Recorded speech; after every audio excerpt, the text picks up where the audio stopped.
sejam bem-vindos ao Saber Direito. Eu sou o professor Jorge Ferreira, professor de Direito Aeronáutico Nacional e Internacional e advogado especializado em Direito Aeronáutico. Nós estamos agora dentro do curso de Direito Aeronáutico Internacional, sendo que o tema de hoje será as grandes convenções internacionais que criaram a Organização da Aviação Civil Internacional e a Associação Internacional do Transporte Aéreo. Bem, nós estamos aqui sozinhos, estamos aqui com o senhor Adão, tá? A senhora Daiane e o senhor Ivan, que estarão nos acompanhando hoje. Bem, qualquer dúvida, ou caso queiram fazer algumas recomendações ou queiram saber mais, mande um e-mail para saberdireito@stf.vis.br. Na aula passada, nós estudamos as primeiras grandes convenções internacionais voltadas ao direito aeronáutico internacional. Nós estudamos desde os primórdios a Convenção de Paris de 1889, acontecida durante o centenário da Revolução Francesa. Nós vimos as primeiras tentativas em Roma e Haia de tentar chegar a um acordo, até que então nós vimos a grande primeira Convenção de Direito Aeronáutico Internacional, fundamentada dentro do direito internacional público, que foi a Convenção de Paris, que vai criar as primeiras regras voltadas à aeronavegabilidade, as primeiras regras voltadas à soberania, as primeiras regras voltadas aos procedimentos de aproximação, de chegada e de saída do espaço aéreo.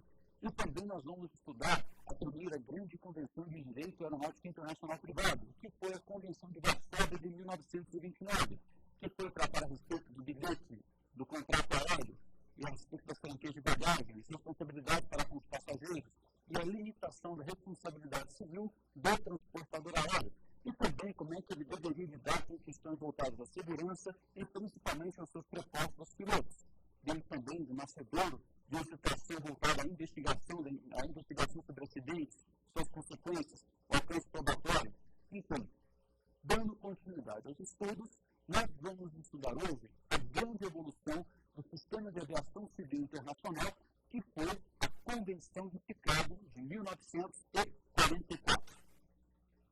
Pois bem, o sistema de aviação civil internacional, como nós já estudamos, ele busca fatos que possam, de certa forma, influenciar dentro da navegação aérea, possam influenciar dentro da responsabilidade do transportador aéreo, fatos de relevo, fatos interessantes, sendo que qualquer coisa que aconteça dentro da aviação, principalmente a aviação regular, civil internacional, pode repercutir, pode alterar um direito, pode fazer com que não apenas as companhias, mas principalmente os estados passem a se tratar de outra forma, ou possam evoluir o direito. Mas, enfim, nós vimos que a última grande convenção, que tinha acontecido em 1929, viu muito mais aspectos de cooperação, principalmente entre as empresas, entre o transportador e o transportado. Porém, essa convenção, apesar de ser muito importante, ela ficou atrelada, sob princípios públicos, à Convenção de Paris de 1919. Porém, o direito aeronáutico ele vai evoluir, mas a aviação ela precisaria evoluir mais. E nós teremos um evento dramático que fará com que a aviação ela passe ainda de uma época de aventura e de romance para realmente um emprego em massa. Nós estamos falando de uma evolução histórica importante para a humanidade. Estamos falando do advento da Segunda Guerra Mundial. A Segunda Guerra Mundial ela será importante não apenas por um conflito onde se perdeu vidas, mas nós temos que saber qual foi o preço que foi pago para que a Segunda Guerra acabasse. Ora, nós já falamos aqui em vários momentos que, dentro do direito internacional público, os Estados eles eram senhores absolutos do direito internacional público, que tinham um problema em relação, muitas vezes, à soberania, que Estado seria soberano, que Estado estaria vivendo baixo um protetorado, ou que Estado não seria Estado sobre uma colônia vinculada a outro Estado, enfim. Tivemos uma verdadeira força de retalho internacional. Quando acontece a Segunda Guerra Mundial e os Estados Unidos estão chamados para intervir no conflito, eles aprendem uma lição preciosa. Eles aprendem que não deveriam negociar depois do conflito, mas sim durante o conflito. Os Estados Unidos, então, que ficou muito prejudicado com a convenção, que ficou muito apresentado como Pacto de Versalhes, Tratado de Versalhes de 1919, que acabou simplesmente dividindo o mundo para outras grandes potências e que testou muito o mercado internacional, ele viu na Segunda Guerra Mundial a oportunidade de colocar um preço por sua ajuda. E qual seria o preço dessa ajuda dos americanos?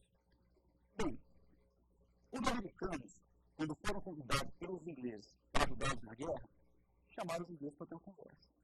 Viraram e falaram assim: tudo bem, nós somos primos, vamos ajudar vocês, mas eu quero uma coisa. O quê? Eu quero um cheque em branco, uma promissória em branco, eu quero tudo assinado, eu quero carta branca, para fazer o que for necessário para garantir a liberalização da economia mundial, para garantir a globalização econômica. Enfim, para você garantir uma globalização econômica, você tem que garantir o viés econômico, mas você também tem que garantir o viés político. Os ingleses, no começo, eles ficaram relutantes. Mas quando viram que realmente os alemães não estavam para brincadeira, estavam praticamente por perder a guerra, eles vão assinar um documento-chave com os Estados Unidos que vai mudar a história da humanidade. Estamos falando da Carta do Atlântico, assinada em 1941 na Islândia, entre Roosevelt e Churchill. Essa carta vai garantir, primeiro, se os Estados Unidos entrassem na guerra, entrariam do lado da Grã-Bretanha e de seus aliados, e entrando na guerra, faria de tudo para que ela fosse primeiro terminada na Europa. E mais, os Estados Unidos todos cobraram da Inglaterra, e todos aqueles países, até então colônia, protetorados, aqueles países vinculados, ficassem de fato independente e soberano. É a primeira vez que isso vai acontecer na história da humanidade. Mas é claro que nós temos um objetivo econômico por trás, é claro que nós temos um objetivo geopolítico dentro de todo esse contexto daí. Resultado: quando termina a Segunda Guerra Mundial, quando está terminando a Segunda Guerra Mundial, e os americanos percebem que vão ganhar a guerra, até mesmo porque eles tinham algumas represinhas atômicas que já estavam mais ou menos a caminho, eles chamam todos os países para fazer diversas convenções que vão moldar o mundo como ele é hoje. Quais foram essas convenções? A primeira grande convenção que nós vamos notar vai ser uma convenção que foi a Convenção de Bretton Woods, que vai acontecer na Virgínia. E é a convenção que vai garantir o quê? Bom, a liberdade comercial do mundo. Bom, os Estados Unidos é uma coisa muito cômoda, afinal de contas, né, eles são, assim, são um grande povo, eles são uma grande nação. Mas eles viram o seguinte: olha, todo mundo está destroçado, eu estou inteiro. É claro que eu vou ter melhores condições de competitividade. Então, por isso que eu quero um mercado liberado, livre concorrência, sem discriminação. Nós vamos criar assim um regionalismo econômico, os grandes blocos econômicos. Agora, para garantir essa liberdade e para que todos pudessem exercer sua economia, também teriam que exercer o quê? A política. Nós teríamos que garantir a existência desses estados. Então, vai acontecer em 1944, também na cidade de São Francisco, uma convenção importantíssima que vai virar um clímax, que é a convenção que vai criar a Organização das Nações Unidas. E que tinha um objetivo fantástico, o sistema institucionalizar a paz e garantir a todos o direito ao crescimento igual, sem discriminação, conjunto de oportunidades, enfim.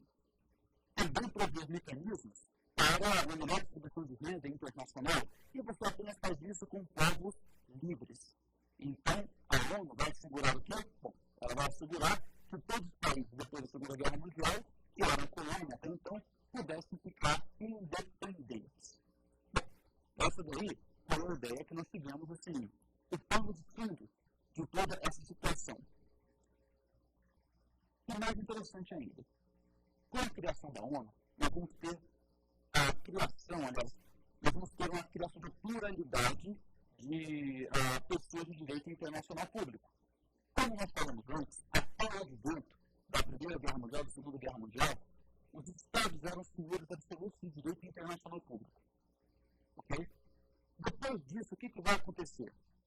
A Organização das Nações Unidas, assim como todos que estavam presentes, eles reconheceram que nós precisaríamos de mais atores para atuar dentro do mundo global. Esse novo mundo global globalizado. Então, eles vão reconhecer que as novas pessoas de direito internacional público seriam, primeiro, os Estados que continuaram soberanos, com autoridade jurídica completa. Segundo, as coletividades não estatais, como é o caso do Vaticano, que não é um país propriamente dito, como seria o Brasil, porque o Vaticano, o território tem governo, tem população, mas não tem soberania. A soberania é concedida ao Vaticano através do Tratado de Latran. Então, como se diz assim, ela é um enclave dentro da Itália. Então, essas coletividades não estatais que também vão prestar serviços públicos internacionais, misericórdia, ajuda, como é o caso também da Cruz Vermelha. E também nós vamos criar o quê? As organizações internacionais. Essas organizações internacionais já serão pessoas jurídicas de direito internacional público que vão receber jurisdição, poderes dos Estados para que possam agir em nome deles em assuntos específicos. Isso aí vai ser muito importante. Ou seja, porque eles também vão prestar serviços internacionais públicos, porém em assuntos delimitados. E o voto polêmico, que seria também o próprio particular como objeto do direito internacional público. Muitos entendem que o particular não poderia ser uma pessoa de direito internacional público. Alguns entendem que ele age como tal. Porque o particular vai virar objeto de proteção por parte das nações. Uma contrapartida também que ele teria que se abster de cometer alguns crimes, como crimes contra a humanidade, terrorismo, genocídio. Nós vamos ver onde é que isso se encaixa muito bem dentro da aviação. Então, dentro desse clima tão básico, tantos problemas, o que vai acontecer? Os Estados Unidos vai chamar todos os aliados e farão também uma convenção que vai ser importante, porque vai tratar de um tema técnico que vai mudar todo o século XX, o século XXI, e que vai acabar com todas as fronteiras do mundo. Do que estamos falando? Da Grande Convenção de Chicago, a Convenção de Direito Aeronáutico de 1944. Bom, só posso falar o seguinte: a diferença da Convenção de 1929 a 1944 é que todos queriam, em 1919, todos queriam o quê? A soberania dos céus. Eles queriam a soberania para dar um aspecto restritivo. Já a Convenção de 1944 já queria o quê? Já queria a abertura comercial dos céus. Nós vamos garantir a soberania, mas também vai ter que garantir o acesso a todos. Então, nós vamos falar de liberdade. Porém, liberdade no aspecto comercial. Então, senhores, temos aqui, inclusive, que o Franklin Delano Roosevelt, na abertura da sessão plenária da Conferência de Chicago, ele deixa claro que ele quer reconhecer diferenças. A soberania, a igualdade e justiça a todas as nações, e que vamos trabalhar juntos para que o espaço aéreo seja usado pela humanidade para servir e unir a humanidade. Bom, um princípio desse realmente é uma coisa que vai revolucionar. Bem, senhores, a conferência, ou a Convenção de Chicago de 1944, deixa de ser porque tinha esse aspecto técnico, ela vai reunir primeiramente 54 estados e vai estabelecer um novo ordenamento jurídico para a aviação civil após a Segunda Guerra Mundial. Foi uma convenção extremamente técnica, tanto que, buscando a constante padronização de todas as normas, o que ela vai fazer? Ela vai estipular a criação de seus anexos, que teriam a força de protocolos. Ou seja, nós vamos criar a convenção, nós vamos fazer esse tratado internacional, mas esse tratado internacional ele não vai morrer assim. Ele vai servir como um acordo quadro. O que seria isso? Bom, ele vai deixar espaços para que ele pudesse ser constantemente atualizado. E isso, então, é que será a função dos anexos técnicos que servirão em causa. Ou seja, a aviação, como nós vimos na nossa primeira aula, ela se divide em várias subcategorias. Nós vamos ter a aviação geral, nós vamos ter a questão de concessão de licenças, nós teremos treinamento, nós teremos a questão da manutenção, a questão da infraestrutura aeroportuária. Porém, ao mesmo tempo, isso deve ser objeto de uma constante evolução. Mas vai ter que evoluir em conjunto, garantindo sempre normas padronizadas em nome da segurança. Bom, como nós vimos, nós teríamos também aquela situação, porque os britânicos queriam manter os céus abertos, soberanos, mas não queriam abrir mão da economia. Os americanos já queriam outra coisa. Não, nós queremos a abertura dos céus. Mas vamos fazer o seguinte, Vamos ficar a coisa muito solta, vamos criar os acordos bilaterais ou multilaterais, os acordos de cooperação, mas, e criar que, se o país for signatário da Convenção de Chicago, isso aí para ele vai ser um ponto a mais. Quer dizer, isso aí foi uma coisa que foi aceita. Os ingleses também não tinham muito como discutir no momento, né? Enfim, criou a Convenção de Chicago, criou a Organização Provisória da Aviação Civil, o PACI, criou, como se diz assim, basicamente, a abertura comercial dos céus, não admitiu a desigualdade entre os membros. O que significa isso? Lembra que nós falamos agora há pouco de que todos os estados seriam cidadãos iguais? Pois é, o princípio da ONU reverberando dentro da própria OCDE.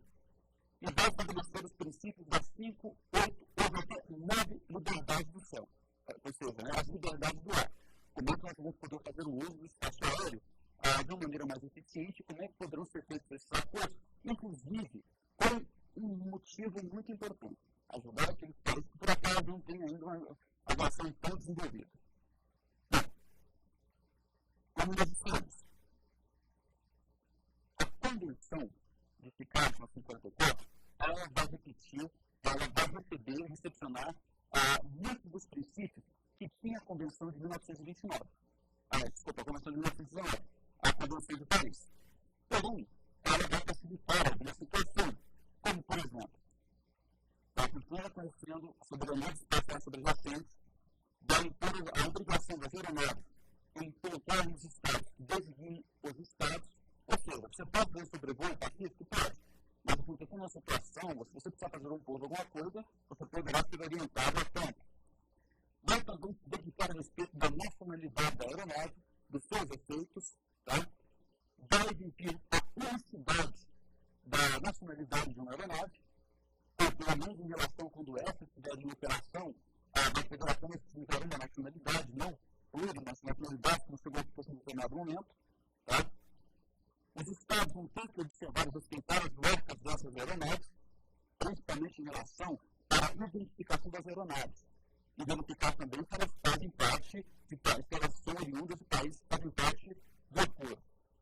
E também nós vamos colocar medidas dentro da Convenção de Chicago para facilitar a navegação aérea, inclusive criando organismos dentro do futuro órgão para que essas medidas fossem constantemente implementadas. Nós vimos que a China, ela praticamente se reúne uma vez por ano. Criou uma comissão de expertos jurídicos para manutenção de estudos permanentes, porém, nós vimos que a aviação é dinâmica e que nós também deveríamos ter um órgão que funcionasse permanentemente. Tá?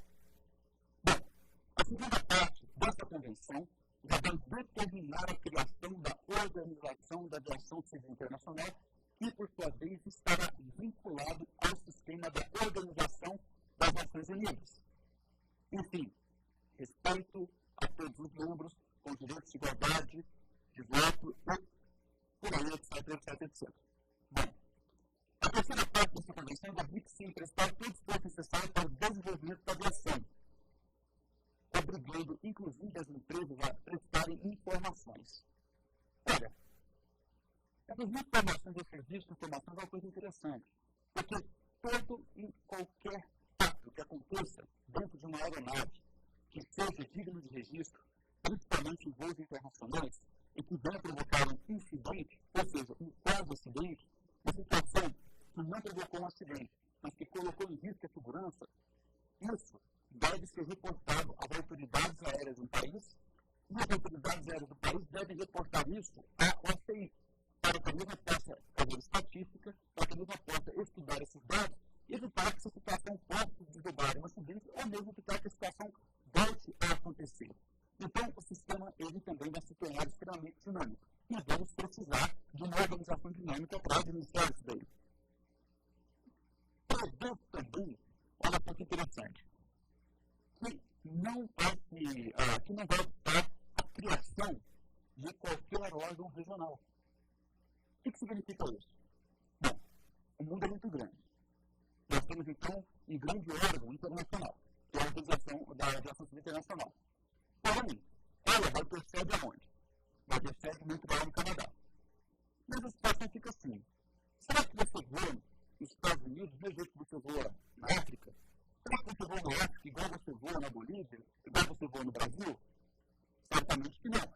Porque cada região tem suas características físicas, tem suas questões culturais. Às vezes, um país pode entender que uma lei, um acordo internacional pode estar ferindo sua soberania.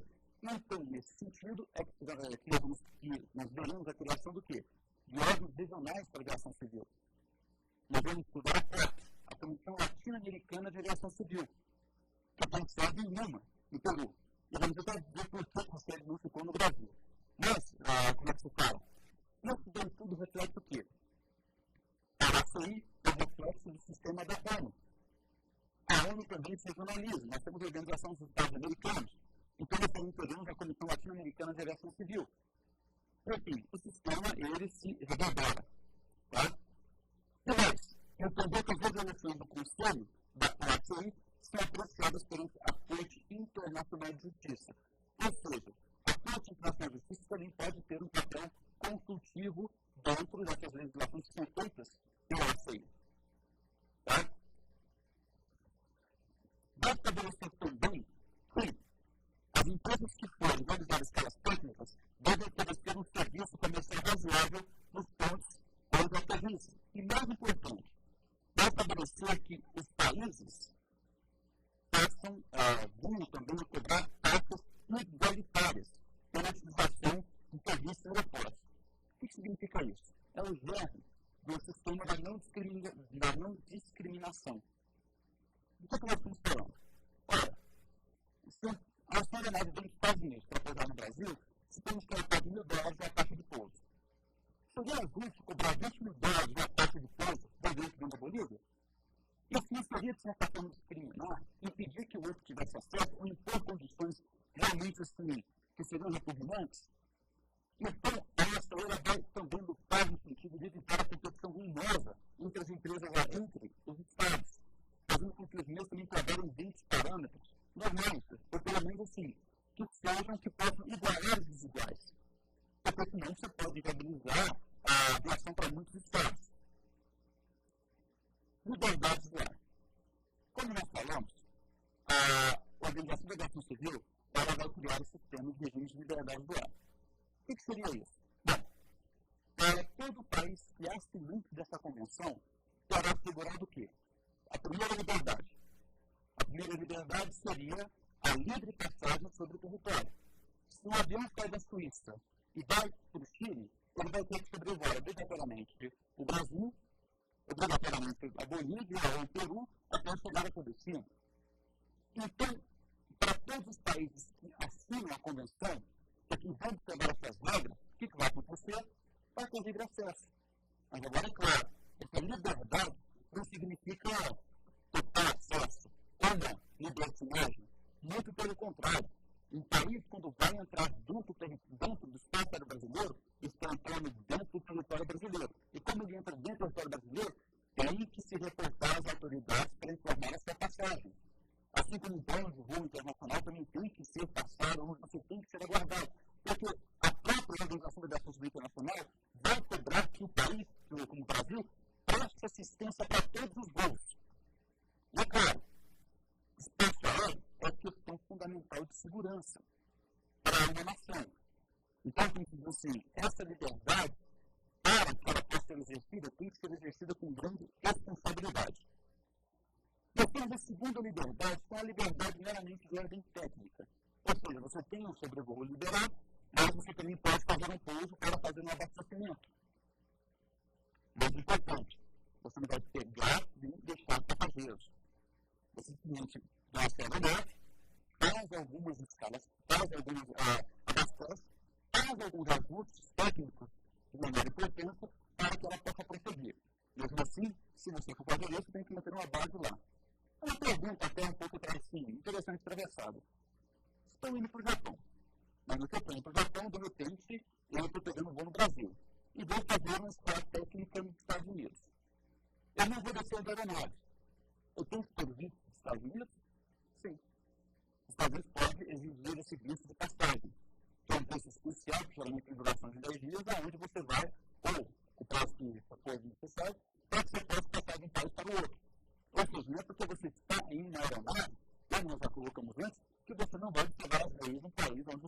anos. Tá? Nós temos a terceira e a quarta e a quinta liberdade, que são as liberdades mercantis. A terceira liberdade é aquela liberdade na qual você pode sair do seu país, por exemplo, você sai da Argentina e vai para o Brasil para buscar passageiros. Sim. Então, e como é que você vai buscar passageiros? Aí você já tem que exercer a quarta liberdade. Então você tem que comutar as duas. Se você quiser deixar de buscar passageiros, aí você tem que colocar em exercício a terceira e a quarta liberdade. Durante um certo tempo, uma empresa cubana apenas podia exercer a terceira liberdade no Brasil. Vinha até aqui, deixava os passageiros e, como se diz assim, voltava ao Brasil. Quer dizer, como é que fazia aproveitar já era outra história. Mas ainda tinha que fazer o uso da quarta liberdade. A quinta liberdade já seria aquela na qual você pode sair do seu país, da Argentina, você pode passar no Brasil e pode seguir para outro estado pagando passageiros. Não é aquela simples escala técnica. Ou seja, é uma coisa um pouco mais complexa.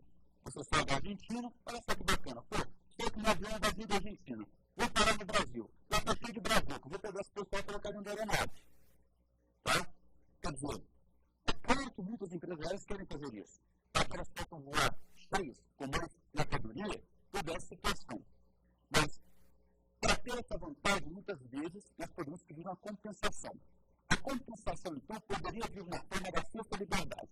A sexta liberdade, você já sairia, por exemplo, do Brasil, tá? Você passaria na Argentina, pagando passageiros, aí você voltaria para o Brasil e ia para o destino.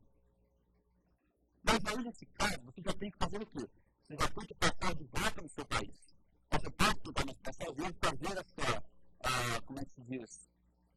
Esqueci um termo interessante, mas você pode fazer essa volta, sair do seu país, pegar passageiros em outro local do seu país e ir para o país de destino.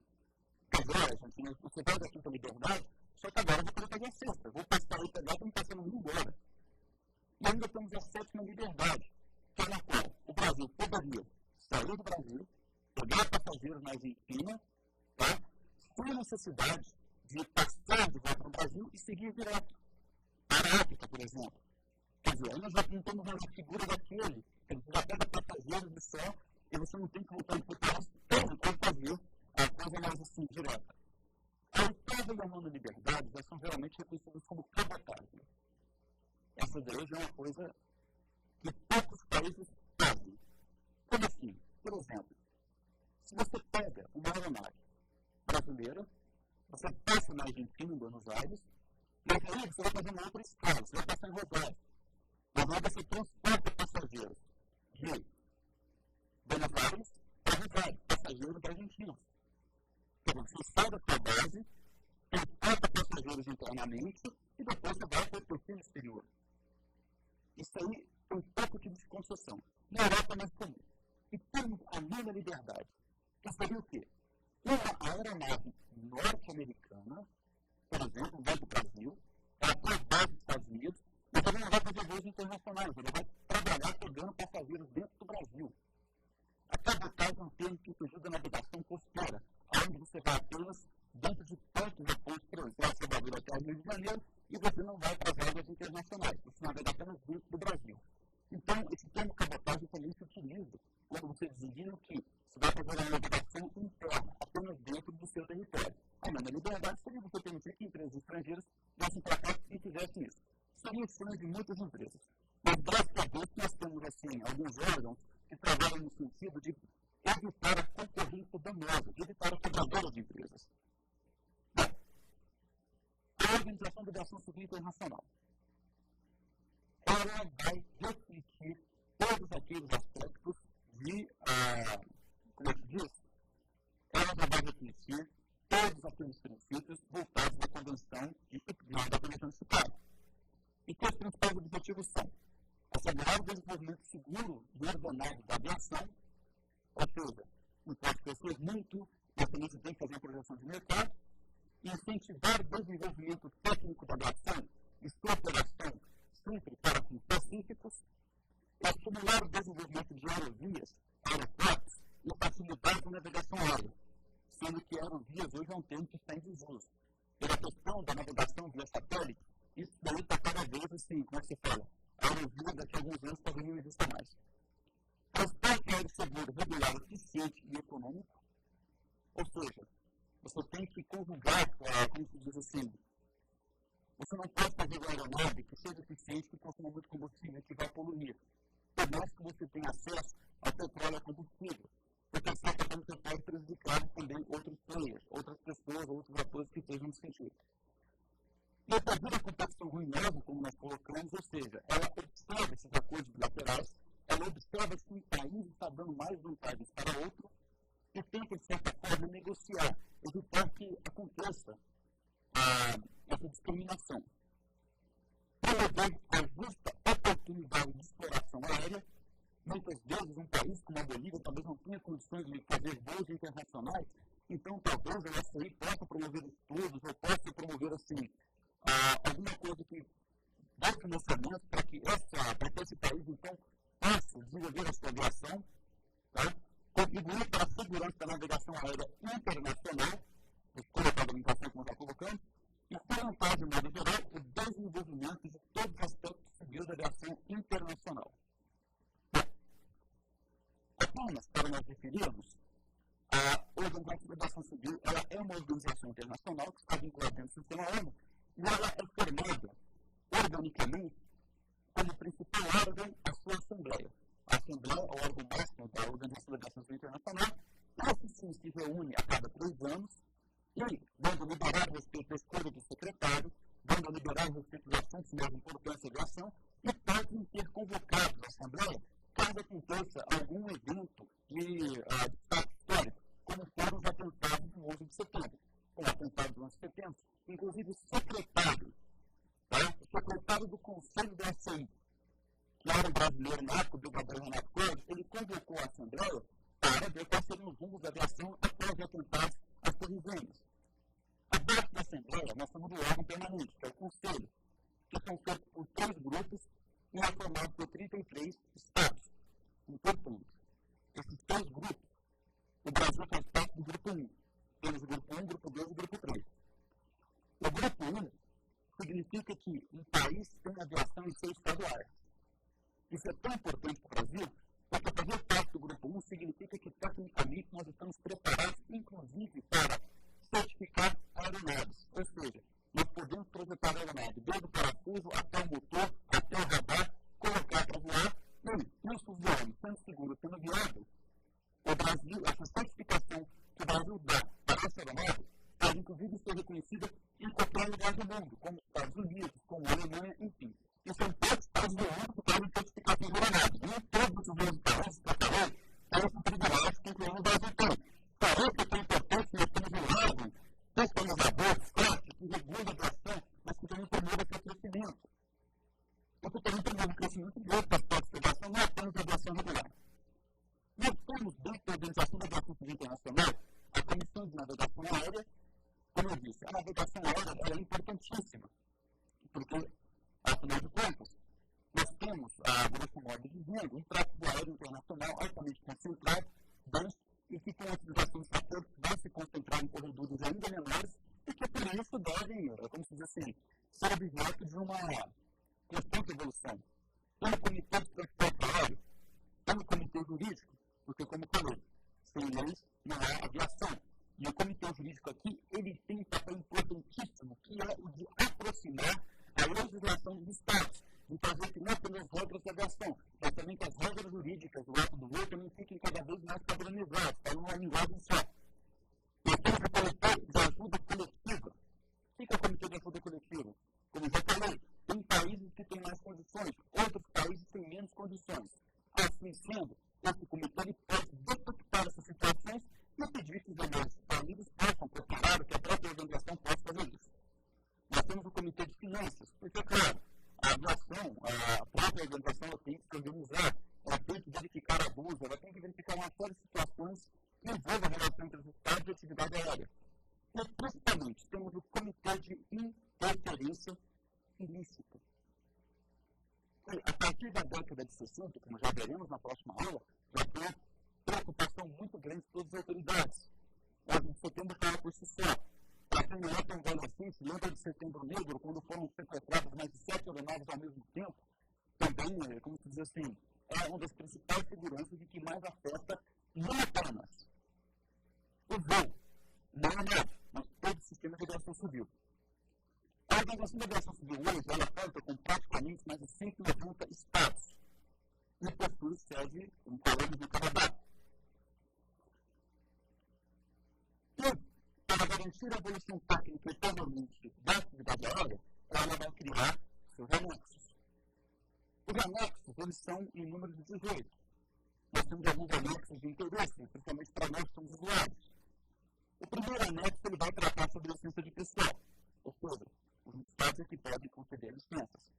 Então, isso é uma função pública. E é claro que todo aquele anexo que vai determinar quais são os padrões e as normas para conceder essas licenças. Como que pode ser o pessoal aéreo? Nós teremos o anexo voltado às obras do ar. O anexo 3, Serviço Meteorológico para a Navegação Aérea Internacional. Anexo 4, as etapas aeronáuticas. O anexo 5, medidas serem usadas em operações em terra e no ar e em terra. A questão também de fluxos aeroportuários. Anexo 6, operação de aeronave, transporte aéreo comercial, aviação geral internacional, operações internacionais de helicópteros. Anexo 7, marcas de nacionalidade matrículas de aeronaves. Os Estados Unidos, por exemplo, é um país que tem tantas aeronaves, se não me engano, são 255 mil, que lá você tem que usar um sistema alfanumérico para identificar o prefixo das aeronaves. A questão, o anexo 8, matador de navegabilidade. 9, facilitação. 10, telecomunicação aeronáutica. 11, serviço aérea. 12 e 13, são importantíssimos. O anexo de busca e salvamento, aonde cobra que todos os países que são signatários deverão fazer o quê? Deverão prestar assistência mútua. Tá? E muitas vezes também são cursos, para que você possa ser acolhido pelo princípio da reciprocidade. Quando, por acaso, uma aeronave de sua nacionalidade do país ter algum problema. Anexo 13, importantíssimo, que é a investigação e prevenção de acidentes. No Brasil, realmente, sim, nós temos sistemas de investigação de acidentes que é muito bom. Nós temos o anexo 4, que fala sobre aeroportos. O 15, que fala sobre informações aeronáuticas. O 16 e 17, que nós vamos estudar proteção do meio ambiente. A aviação também tem que cuidar do meio ambiente, porque, afinal de contas, as aeronaves, como nós falamos há um tempo atrás, elas se tornaram, por um período muito ruidosas e ineficientes em relação ao consumo de combustível. Artigo 7. Anexo 17. Proteção da aviação civil contra atos de interferência ilícita. Não basta ter que fazer uma convenção, você tem que criar um comitê permanente para combater sequestro de aeronaves. E nós vamos ver que sequestro de aeronaves, você não precisa estar aberto e sequestrar uma aeronave. Você pode fazer isso com o telefone. E dizer, transporte e segurança de materiais perigosos por via aérea. Tá? E como nós dissemos, a ACI, ela vai acabar se regionalizando, refletindo muito aquilo que acontece no próprio sistema econômico internacional. Assim como nós temos o Mercosul, assim como nós temos a União Europeia, nós vamos criar uma organização que está vinculada à ACI, que é a Comissão Latino-Americana de Aviação Civil, que vai representar os interesses de todos os outros países aqui do Comitê, da América do Sul. Essa Comissão Latino-Americana, então, ela, por exemplo, tem um escritório permanente em Lima. Por que começaria no Brasil? O Brasil é a segunda aviação geral internacional. O Brasil sempre foi um dos grandes players e importantíssimo para a aviação internacional. Cara, concentrar isso aqui no Brasil seria concentrar muito poder voltado à aviação. Então, isso daí foi uma forma encontrada para democratizar as leis de aviação e também ver a necessidade de outros países. Tá? O objetivo principal: dotar os participantes de uma estrutura adequada para discutir e planejar as medidas para a cooperação e coordenação das atividades da aviação civil latino-americana. Um país é mais rico, outro país é mais pobre, um país mais desenvolvido. Por que nós não podemos desenvolver uma aviação também com a nossa cara? Uma aviação um pouco mais assim, onde um país mais próximo ao outro possa estar ajudando, ou pelo menos não atrapalhando. Tá? Tem uma série de duplicidade de funções com essa aí. Porém, o mais importante é que esses países que fazem parte da CAP, eles podem se representar em bloco perante a OACI. Então, por exemplo, se durante uma assembleia ou durante o conselho existe um problema em comum entre esses países latino-americanos que eles estejam sendo afetados, eles podem ir em bloco para onde? Podem se reunir e, através da CLAC, fazer-se presente perante a Organização da Aviação Civil Internacional. Isso é uma representação muito maior. E uma força muito maior que pode ser dada para todo o sistema de aviação civil latino-americano. Bom, nós estamos falando muito do quê? De governo. E as empresas? Mesmo tempo que as empresas tentaram se organizarem, que elas realmente tentaram fazer alguma coisa, tipo, bom, os particulares não podem criar organizações internacionais, porque organizações internacionais elas são eminentemente o quê? Governamentais, são criadas por estados. Agora, não poderiam as empresas aéreas criarem uma associação com força de uma organização não governamental? Sim. Isso foi criado já há um bom tempo. Nós temos que as empresas, principalmente as empresas europeias, desde a década de 20, vão se organizando através de algo que ficou conhecido como IATA. Que na época era chamado de Associação Internacional de Tráfego Aéreo, International Air Traffic Association. Só que com o advento da Convenção de Chicago, as empresas também vão se reunir a posteriori, logo em seguida, praticamente, e vão criar aquilo que vai ser chamado de nova IATA, que vai passar a chamar a Associação Internacional de Transporte Aéreo, a International Air Transportation Association. Bom, a IATA, ela é uma instituição de direito internacional privado. Ela tenta promover entre seus membros uma cultura de segurança e de padronização, principalmente em questões de manutenção de aeronaves, em questões de conforto, e também tenta fazer a cooperação entre a emissão de passagens, enfim. Ela tem várias utilidades e ela é muito importante. Hoje, a IATA possui mais de 200 membros, praticamente 95% das empresas aéreas estão associadas à IATA. E não é para as empresas que se associam, não.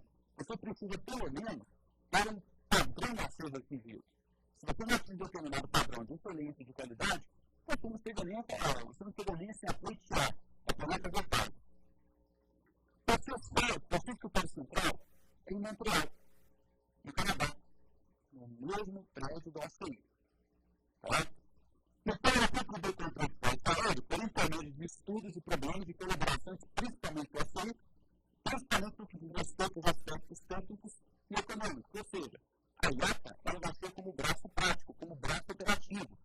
Enquanto a IATA vai trabalhar com os estados, a IATA trabalha os seus problemas relativos a quem? Às empresas. Mas se as empresas têm problemas para operar em algum estado, ou se algum estado tem como normas que não são aquelas que são aplicadas pela própria convenção, a IATA ela pode procurar a OACI no sentido de orientá-la para verificar, para constatar se está acontecendo essas não conformidades, ou se está acontecendo esses desvios de regra, e pedir alguma intervenção da OACI junto àquele estado. Só que lá a IATA não representa estado algum. Tá? Ela tem como principal objetivo o transporte regular, máximo a cooperação entre as empresas e a cooperação com a ação e outros organismos. Nada obsta, por exemplo, que a ACI possa cooperar com a CLAC. Tá? Enfim, a IATA, ela foi fundada em abril de 1945, vai suceder a International Air Traffic Association, isso aqui nós já colocamos, tá? E, como se diz, ela vai buscar costurar principalmente os acordos internacionais entre as empresas. Acordos de natureza de direito internacional privado, acordos contratuais. E desde o primeiro acordo firmado no Rio de Janeiro, de 1947 até hoje, foram mais de 4.000 acordos bilaterais protocolados na ACI. Tá? E tem mais uma coisa. Seguindo o exemplo da OACI, a IATA ela é internacional, ela é mundial. O que ela vai fazer? Ela vai, como se diz, também procurar se regionalizar. E como é que ela vai se regionalizar? Será criado a AITAL, a Associação Latino-Americana de Transporte Aéreo, que vai fazer algo muito parecido com a própria CLAC. Só que, como se diz, ela vai ter apenas um diferencial da CLAC. Ela, como está vinculada à empresa, ela tem principalmente função de fazer o quê? Bom, Então, é onde as empresas atuam e isso nos faz problema. E a sua sede, ela é itinerante. Ela pode ficar 2 anos no Brasil, pode ficar 2 anos no Peru, aonde haja necessidade, com o intuito de promover a própria tecnologia das empresas aéreas e fazer com que ela seja mais produtora, mais dinâmica, esse empreendimento. Após nossas considerações, nada mais justo do que ouvir as dúvidas dos nossos alunos, para que nós possamos implementar o conhecimento. Os senhores têm alguma dúvida? Sim, professor. Uma pergunta dessa sobre a OSI. Como a Organização da Aviação Civil Internacional, ela promove a segurança da aviação civil no contexto do cenário internacional? Bom, como nós colocamos, a OSI, ela não apenas é uma associação internacional, um organismo internacional comum. Ela promove cursos, ela promove vários painéis, seminários, ela também se regionaliza e também patrocina diversos eventos dentro da aviação civil internacional.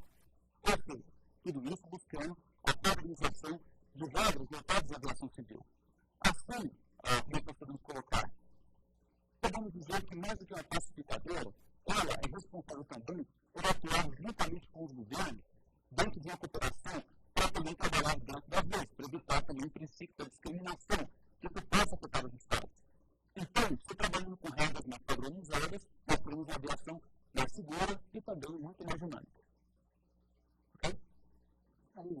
Nessa mesma linha de dúvida de raciocínio da colega, eu pergunto o seguinte: há pouco o senhor diferenciou também a aviação geral da aviação regular. Né? As regras da OSI se aplicam também à aviação geral? Bom, nós temos que entender aonde que a OSI ela busca as regras para operar para buscar operações de aviação civil. Ela tem os anexos. Os anexos, de certa forma, elas dão um norte de maneira geral. O principal produtor de normas voltadas à aviação são os Estados Unidos. Nós temos lá a Federação Norte-Americana, a Administração Federal da Aviação Civil. Ela, por sua vez, vai emitir regulamentos, que são CAS, que são os regulamentos da Aviação Federal Americana. A aviação civil internacional regular, ela se abordada muito nessas normas, que também são filtradas pela OSI. Então, como se diz assim, você tem que seguir regras e padrões de segurança muito rígidos, e que muitas vezes pode inviabilizar a aviação que é chamada de aviação geral. A aviação geral é aquela aviação que, para nós brasileiros, está dentro do Código Brasileiro de Aeronáutica, classificados como transportes aéreos privados, ou TPP. O transporte aéreo privado, ou TPP, por sua vez, ele é utilizado por mais diversos motivos para um país, desde para a questão da aviação executiva, desde para a integração nacional, ou então para eventos esportivos, ou então para a questão de instrução. Mas é aquela coisa, não tem necessidade, obrigatoriamente, a própria convenção da OSI fala isso, de que você aplique essas regras internacionais para toda a aviação geral, que pode operar com segurança, mas com outros padrões que também podem ser criados ou observados pelas agências reguladoras ou pelos órgãos da aviação civil desses estados.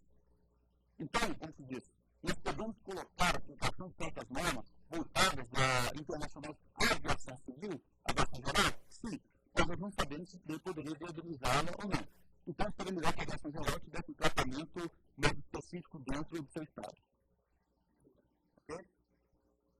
Ok, na aula de hoje, então, nós estudamos os principais tratados voltados à aviação civil internacional e a criação dos principais órgãos que atuam para regulamentar e também para favorecer o desenvolvimento, tanto da aviação internacional, como interesse do objeto do Estado, como também para as empresas aéreas. Nós estudamos, então, a Convenção de Chicago de 1944, que vai culminar com a criação da Organização da Aviação Civil Internacional, assim também como nós estudamos o ressurgimento da Associação Internacional de Transporte Aéreo, que, como uma ONG, atua junto às empresas em estrita cooperação, tudo no sentido de prover um transporte aéreo mais dinâmico, mais rentável e mais seguro. E assim, dúvidas, esclarecimentos, por favor, não deixe de colocar a sua pergunta.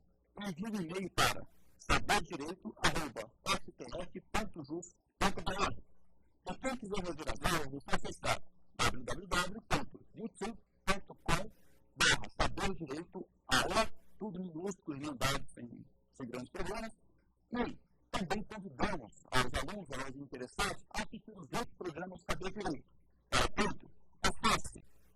www.youtube.com/Saber Direito Responde e www.youtube.com/Saber Direito Debate. Convidamos a todos para assistir às nossas próximas aulas e agradecemos pela audiência.